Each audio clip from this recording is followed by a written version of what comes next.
የዝሙት መንፈስ ነው የመጀመሪያው። ያ መጥቶ እህቷን ያገባው መንፈስ ነው። በዝሙት መንፈስ ሳይሆን አይቀርም። አዳምጭ ትላታለች።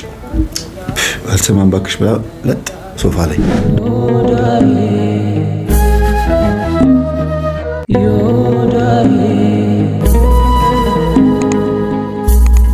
የዝሙት መንፈስ ነው የመጀመሪያው። ያ መጥቶ እህቷን ያገባው መንፈስ እሷን መልሶ የሚፈልጋት ከሆነ ሌሎች እህቶቿንም የሚፈልግ ከሆነ እነሱ ራሳችሁ እናንተ ቤተሰብ ውስጥ ያለ መንፈስ ነው አንድን ሰው እንደዚህ የሚያሽከረክረው። አንደኛ ነገር ትዳር እንዲያስጠላችሁ፣ ወደ ትዳር እንዳትገቡ። ይሄ ነገር በአጠቃላይ ኃጢአት ነው። እንዴት የእህቴን ባል አገባለሁ፣ የእህቴን ባል እንዴት ጓደኛ አድርጌ ይዛለሁ ምናምን ብላችሁ እንድታስቡና ከዛ ደግሞ በኃጢአት ውስጥም ተጨማልቃችሁበትም ከነበረና ይሄ ነገር ተፈጽሞም ከሆነ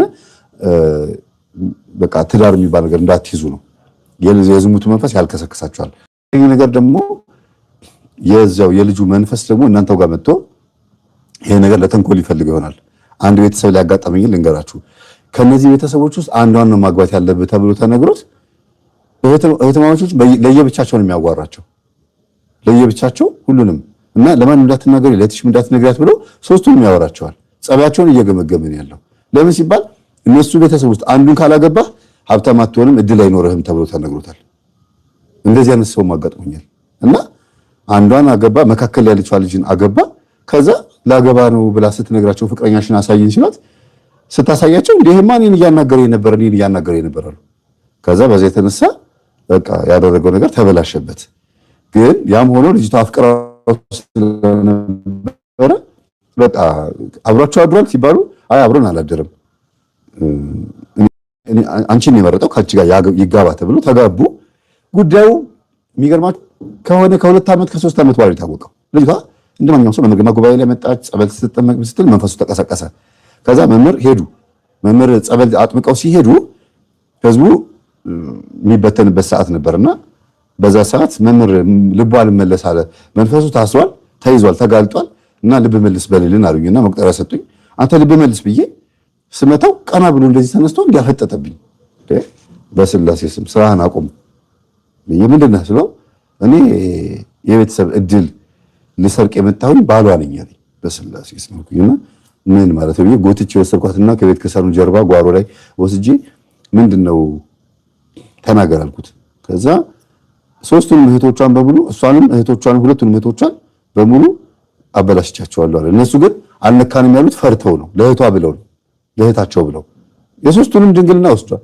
አንድ ሰው እኮ ነው አስቡት። የሶስቱንም ድንግልና ውሰድና ደማቸውን አምጣ ተብሎ እኮ ነው። 3 እህትማማቾችን አንድ ሰው አግብቷት እየኖረ እነሱ ታቸው ብለው ጸጥ ብለዋል። ግን አጋለጣቸው፣ መንፈሱ አጋለጣቸው። እናንተ እንደዛ ነው ስላቸው ጊዜ አዎ በቃ እንግዲህ የመጣነው ቤተክርስቲያን ነው እሷ እንዳይደበራት ብለን ዝም አለን እንጂ እኛ ሁላችንም የተጫወተብን አሉ። ባባ አልኳቸው። አዎ ይሄን ነገር እስከ መጨረሻው ማወቅ አለብኝ ብዬ ቁጥራቸውን ተቀብዬ በማግስቱ እቤት መጥቼ ሰውየው በእነሱ ድል ነው የምትኖር የሁሉ ሀብት ያገኘው በእነሱ ድል ነው ስለው ጊዜ ማን አንተ አለኝ። እኔማ ምን ተስፋ ይባላል ምንድነው በዩቲዩብ ላይ እንደዚህ አስተምራለሁ። ስራዬም ይሄ ነው። ትምህርቴን አዳምጥ። ከዛ በኋላስ በንስሐ ማትመለስ ከሆነ ግን በጣም ከባድ ነገር ነው አልኩት። አንድ አግብተሃታል፣ ግን አሁን ንስሐ ግባ። የድል መተትህን ከልጅቷ ላይ ታነሳለህ። ንስሐ ገብተህ ስትሰግድ ካላየው በዩቲዩብ ላይ ነው የማወጣው አልኩት። አሁን ትምህርታችን እየተከታተለ ነው ያለው። አስፈራርቼው አይደለም። ለመጀመሪያ ጊዜ ይሄን ያደረኩት ለምንድን ነው? ደንግጦ ትምህርቱ እንዲያዳምጥ ነበረ። አሁን ከነሱ በላይ ቤተክርስቲያን እየሮጠ እየሄደ የሚቀበለው ስጋው እሱ ነው። ብናየው ባናየው ሚስቱ እንኳን ሰነፎና ቤት ውስጥ ተኝታ እሱ ተነስቶ ሄዶ ቆርቦ ይመጣል። እንደ ቆረበ ሁሉ ሳይነግራት ማለት ነው። ትምህርቱ ገብቶት ለምን ያን ጊዜ ሰዎች ነው ያታለሉት። እና እንደዚህ ያደረገ ሰውም አለ። የሶስቱንም እህትማማቾች ድንግልና ወስዶ ዛሬ ይቅር ተብሎ ቤት ውስጥ እየኖረ ያለው ቤተሰቦች ሁሉ ሰምተዋል። ዘመድ አዝማድ ሰምተዋል። ራሱ ነው የነገራቸው። ቤተሰቦች ተሰብስበው ይቅር እንዲሉኝ ይፈልጋሉ አለ። ማንም እኮ አቅም አታዋርደኝ አለችው። እህቶች ሁሉ አታዋርደን አሉት። ኖ ይሄንን ካላደረኩኝ እግዚአብሔር ይቅር የሚለኝ አይመስለኝም ማለት ተናገረ ማለት ነው። ቤተሰቦች እኔ የሚያረጉም አሉና የዝሙት መንፈስ ያለባቸው ሰዎችም እህትማማቾችን ይመጣው የመንካት ወንድማማቾችን ይመጣው የማተራመስ እንዲህ አይነት ነገር አለ። ከዛ ደግሞ ገንዘቡን አይተው ይሄ ቤተሰብ ዝነኛ ቤተሰብ ነው፣ የዘፋኝ ቤተሰብ ነው፣ ወይም ደግሞ የሆነ ደህና ኑሮ ቢኖሩ ቤተሰቦች ናቸው። ከነዚህ ቤተሰቦች ውስጥ መቀላቀል አለብኝ፣ ከዚህ ቤተሰብ መውጣት አልፈልግም ብለው እዛው የሚርመጠመጡ ደግሞ ሊኖሩ ይችላሉ። ከዚህ አንጻር ነው እዚህ በቃሽው በዝሙት መንፈስ ሳይሆን አይቀርም አዳምጪ ትላታለች። አልሰማም ባክሽ ብላ ለጥ ሶፋ ላይ ግን ተኝታ እንቅልፍ አልወስድ ብሏታል ጓደኛዋ ማነው እህቷ። አንዳንዴ እቤት ከሷ ጋር እየመጣች ትጮታለች፣ ስለሚደብራት ብርም ፈልጋ ትመጣለች። በዚህ ምክንያት ቤት ትመላለሳለች። ያው ብዙ ጊዜ ብር ነው የምፈልገው ላለች ለምን እንደምትሄጂው ስላት እና ሶፋ ላይ ተኝታ ስታዳምጥ ራሷን የሚመስል ታሪክ ሲናገር ብላ ቀና ብላ ጋቢዋ እንደለበሰች ማዳመጥ ጀመረች። ቀና ብላ በደንብ እያየች ኧረ ሲስቱ ይሄ ነገር በነድ ማዳመጥ አለብን፣ እማዬ መጠየቅ አለባት። ለምንድን ነው ረጅም ቀሚስ እንድትለብሺ እኔንም ደግሞ እንደዚህ ባክሽን እንደ እህትሽ ሁኚ የምትለኝ ለምንድን ነው? መታወቅ አለበት። የሆነ ነገር አለ በቤታችን ውስጥ። ከዛ ሳወራ አንዳንድ ልጆች ከእናቶቻቸው የወረሱት ነገር አለ፣ ከቤተሰባቸው የወረሱት ነገር አለ። በቤተሰባቸው የዝሙት መንፈስ ካለ ወደ ልጆች ይተላለፋል። ይሄማ ቁርጥ አባቱ ሆኖ ነው የወጣው፣ ቁርጥ እናቷን ሆና ነው የወጣችው። በመልክ ብቻ አይደለም፣ ኧረ በምግባር በቃ ዛም እየወለደ ነው ይባላል። ያ ምንድነው ከባግራውንድ የሚመጣ ነገር ነው። አንዳንዴ በቃ እዚህ ጋር ማይሆን ከሆነ መፋታት ግዴታ ከሆነ እግዚአብሔር መፋታትን እጠላለሁ ፍቺን እጠላለሁ ብሏል። ግን የማይሆን ነገር በቃ በሃይማኖት ልዩነት፣ በአመለካከት ልዩነት፣ በባዕድ አምልኮ ልዩነት ከመጣ ፈቷት እግዚአብሔርን ጠይቆ በሌላ መንገድ ደግሞ ማግባት ይችላል። ግን ደግሞ እናትየው ጋር ያለው ነገር በጣም ከባድ ነው። ትምህርቱን ፍላሹን ካዳመጠች በኋላ ትምህርቱን ፍላሹን ነቅላ ይዛ ሄዳ እናቷ ጋር ትከፍተዋለች። እቺ ዱርዬዋ ልጅ ደንግጣ ነው ግን እማዬ ይሄን ትምህርት እስቲ ዝም ብለን እናዳምጥ፣ እዚህ ክላስ ውስጥ 7 ትምህርት አለ እና እናዳምጠውና ከዛ የተሰማሽን ትነግሪኛለሽ አለቻት። ልጅቷ የታዘበችው ነገር አለች ዱርዬዋ ከብ የምትባለው። ከዛ ዝም ብሎ ሲያዳምጡት እናትየዋ ራሳቸውን አገኙት እዛ ውስጥ። ምን ማለት ነው ራሳቸውን ማግኘት ማለት? በፊት ወጣት በነበሩበት ሰዓት የነበረው ፎቶአቸውን አወጡና ከአልበም ላይ እንባቸው መውረድ ጀመረ። ፎቶአቸውን እያዩ ቅርጻቸው ቁጭ ልጆቻቸውን አሁን ያለችው እቺ ከብ የምትባለው ልጅ የለበሰችው ልብስ ሱሪና ኮፍያ ወደ ኋላ ዙራ ምናምን እንደዚህ እንደወንድ ትፈነዳለች እንጂ ቀሚስ ብትለብስ እናቷን ወይም እንደ ሴት ጸጉሯን ብትል እናቷን ቁጭ በቃ።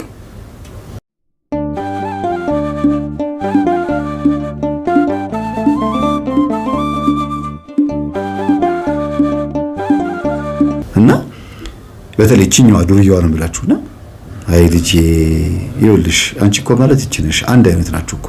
እቺ ማለት እኔ የዛሬ ስንት ዓመት የነበረው ፎቶዬ ነው በአንቺ እድሜ ላይ ያለውኝ እና ይሄንን ቅርጽ ይሄንን ልብስ ለብሼ እንደ ፎቶ እንድነሳ ያደረገኝ አባቴ ነበረ።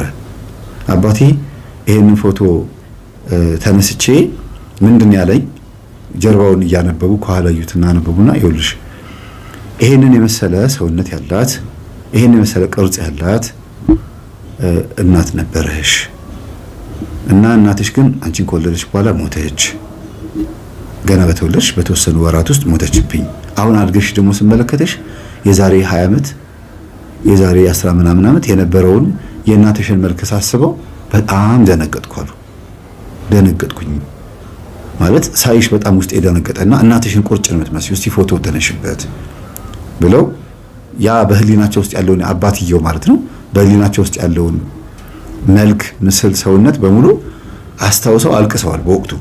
አሁንም በተራቸው እኚሁ እናት አድገው የራሳቸው መልክ አስታወሱ። እናቴን መስል እንደነበረ አባቴ ነግሮኛል። ግን ይሄንን ሰውነት እናቴ ቶሎ እንድትሞት ያደርጋት በዚህ ቅርጿ ምክንያት ነው። በጣም ብዙ ወጣቶች በጣም ብዙ ወንዶች ይፈልጓት ነበረ እና ከኛ አምልጣ ወጣ ሌላ ቦታ ትሄድ ነበር፣ ጎረቤት ትሄድብኝ ነበረ፣ ገርፍ ያመጣታለሁ። ያው በወቅቱ እንግዲህ ሚስት መግረፍ ይቻል ነበር ማለት ነው። አሁን እንኳን ከባድ ነው እና ቆንጥጣው ገርፈው ምን ብሎ አምጥተዋት እንደገና ቤት ያስቀምጧታል። እድሜያቸው ትንሽ ገፋ ያለ ስለነበረ ልጅቷ እንደ ልጅ ነበረች እና ከሰፈር ጎረምሳ ጋራ ትንሽ አንዳንድ ነገር ሐሜቶች ምናምን እሰማ ነበር አሉና ዞሮ ብዙ አልቆየችብኝም። ቡዳ በልቷት ጥርሷን እያንቀጫቀጨች እያንሳጠጠች በልቻት ነው ጸጉሯን አይቼ ቅርጿን አይቼ ዳሌዋን አይቼ ጡቷን አይቼ በላኋት በቃ የኔ ናት እያለ እየጮኸ ጥርሷን እያንቀራጨጨ ያሽካካ ህይወቱ አለፈ። ስለዚህ ልጄን የበላት የዝሙት መንፈስ ነው፣ አብሬያት አድሬያለሁ አለ። አብሯት ያደረ ጎረምሳ እንግዲህ ባለትዳር መሆኗን ያውቃል። ግን መጀመሪያ በቡዳ ተበልታ ነው የእናቷ እናት። አስቡት እንግዲህ ወደ ኋላ ሄጅ እኮ ነው ስለ ማን ነው የማወራው? ስለ አያት ነው የማወራው ማለት ነው። እና በአያት ዘመን የነበረው ነገር አስቡት። እና በቃ እየጮኸች ሞተች። እየጮኸች ቡዳ ነኝ እያለ የወንድ ቡዳ ነው ታዲያ። የወንድ ቡዳ ማለት በትክክል በዝሙት ላይ ወድቃ ስለነበረን አያትየዋ ያ መንፈስ ወደ እናትየዋ ተሻገረና ይኸውልሽ ልጄ እናትሽ በዛን ጊዜ እንደዚህ ሆነ የሞተችው በቡዳ ከሆነ አንቺም ደግሞ አሁን አካልሽ፣ ቅርጽሽ፣ ሁሉ ነገርሽ ልክ እሷ ነው የምትመስዪው። ቡዳ እንዳይበላሽ እባክሽን አካልሽን ሸፍኚ፣ ተደብቀሽ ብትኖሪ እንዲሁም ደግሞ መንፈሳዊ ሆነሽ ብትኖሪ ይሻለኛል። ቀሚስ ረዘም ያለ ዘልፈፍ ያለ ቀሚስ እየለበሽ ብትኖሪ ጥሩ ነው፣ ለሴትነትም ክብር ነው፣ ራስንም ደግሞ አደጋ ውስጥ ከመክተት ይዳድንሻል ብለው አባትየው ጥሩ ምክር መከሯት ለእናትየዋ። እናትየው ደግሞ ለልጆቻቸው መከሩ ማለት ነው። አሁን ይሄ ምክር ባለመደመጡ ምክንያት እቺ ከቤ የምትባለው ልጅ ድንግልናዋንም ያጣችው ህይወቷም የተበላሸው ልክ እንደ አያቷ ነው ማለት ነው።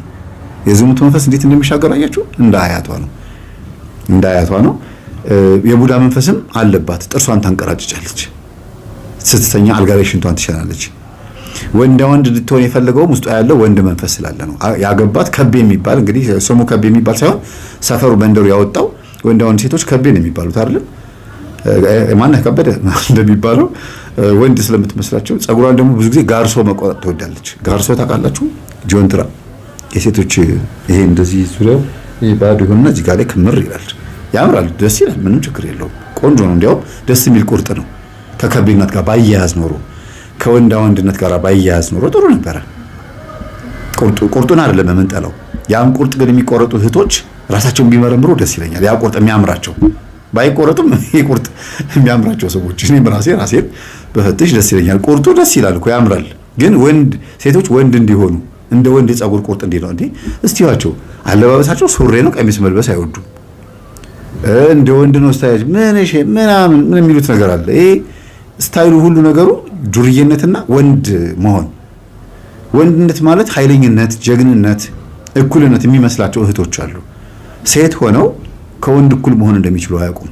ሴት ሆነው ከወንድ መብለጥ እንደሚችሉ አያውቁም። ሴትነትን አክብሮ በመኖር መወደድ እንደሚቻል አያውቁም። እና አይነ ጥላው ነው ይሄን ስራ የሚሰራው። እና ልጅቷ የምትለብሰው ሸሚዝ የምታደርጋቸው እንደ ወንድ ነው፣ የወንድ ልብስ ነው የምትለብሰው። በቃ በጣም የሚደብረኝ አለች። የወር አበባ ሲመጣ ብቻ ነው የወር አበባ ሲመጣ ሴትነቴን ያስታውሰኛል እንጂ ሌላ ሁሉ ነገር እንዳለ እርስት አድርጌው ሴትነቴን ረስቼው በቃ እንደፈለኩ ነው መሆን አለች።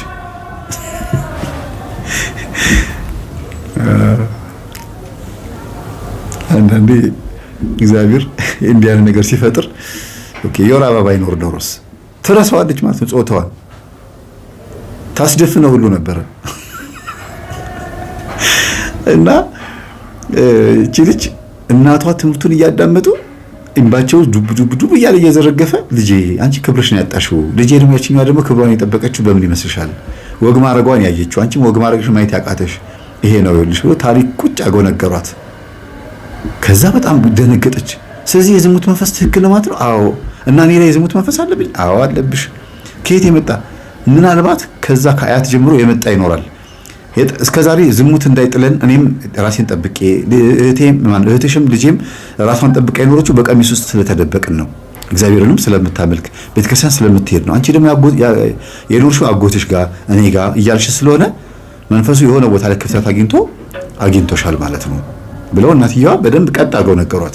ያ ጥርስ ሲያንቀራጭጭ የነበረው እየጮኸ እያጓራ እየጮኸ እያጨበጨበ እየሳቀ እናቴን የገደለው መንፈስ አንቺን ደግሞ እንደዚህ እንዲያደርግሽ አልመኝም፣ ግን ይታይብሻል። በእንቅልፍ ልብሽ እኮ ጥርስሽን ታሳጥጫለሽ ላሳይሽ ብለው በጣም አዝነው እያለቀሱ ታቦት ፊት እየተሳሉ እንዲወጣላት ይሄ ነገር ከላዩ ላይ እንዲወጣላት ይጸልዩ የነበሩና ስለሆነ ጥርሷን የምታንቀራጭጭበትን ቪዲዮ አሳዩት። ደነገጠች። እማዬ ነገ ጸበል ውሰጂ፣ እንደ አያቴ መሞት አልፈልግም፣ እንደ እህቴ ደግሞ ጥሩ ሴት መሆን እፈልጋለሁ። እሺ። ከዛ እህቷ ያችኛዋ ለልጅ ብላ ይችኛዋ ደግሞ ለሴት ለመሆን ትክክለኛ ሴት ለመሆን ብላ መንፈስ አለብኝ ከቤ የሚባል መንፈስ አለብኝ ብላ ከበደ መውጣት አለበት፣ ውስጥ ያለው ጫኔ መውጣት አለበት፣ አደፍርስና ነዳምጠው መውጣት አለባቸው ብላ የበሏት ቡዳዎች የወንድ ዝሙት መንፈሶች በሙሉ እንዳለ መውጣት አለባቸው ብላ ሄደች። ወጣ በቀላሉ ወጣ ብዬ ዘጋሁት አይደል? 1 ወር ሙሉ ተመላልሳ 7 የዝሙት መንፈስ ነው የተያዘው እንደ መቅደላዊት ማርያም። ከእግዚአብሔር ጋር መነጋገር ስትጀምር ሁሉንም ትረሳዋለህ። የሚያስጨንቅህን ትረሳዋለህ፣ ግፋቱን ትረሳዋለህ።